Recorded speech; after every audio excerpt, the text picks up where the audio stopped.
તન અને મન બંનેથી શક્તિશાળી બનો, કેમ કે કમજોર લોકોને આ દુનિયા બહુ સતાવે છે। જિંદગીમાં લોકોને મદદ કરવાની ભાવના રાખજો સાહેબ, કેમ કે કુદરતનો નિયમ છે કે જે કૂવામાંથી લોકો પાણી પીતા હોય એ કૂવો ક્યારેય સુકાતો નથી। જવાબદારીનું પોટલું બાજુમાં મૂકીને ક્યારેક મનોરંજન પણ કરી લેવું। જવાબદારી ક્યાંય નથી જવાની। આપણું હિત અને ખામી બતાવનાર વ્યક્તિ ચૂપ ના થઈ જાય એનું ધ્યાન રાખવું, કારણ કે આજના જમાનામાં આવા વ્યક્તિ બહુ ભાગ્યે જ મળે છે। જીવશો ત્યાં સુધી ઠોકરો તો લાગ્યા જ કરશે, પણ ઉઠવું તો એકલા જ પડશે।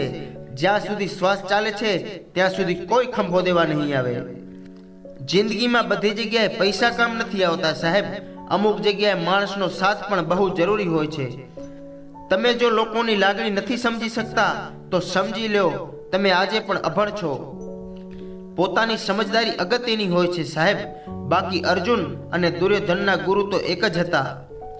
પોતાની લાગણીઓ પર કાબુ રાખી શકનાર વ્યક્તિ જિંદગીની ઊંચાઈઓ પર હંમેશા ટોચ પર હોય છે। મને ખબર નથી કે હાર અને જીત શું છે, પણ જે વ્યક્તિમાં હિંમત હોય છે તે શૂન્યમાંથી પણ શરૂ કરવાની અદ્ભુત શક્તિ ધરાવે છે।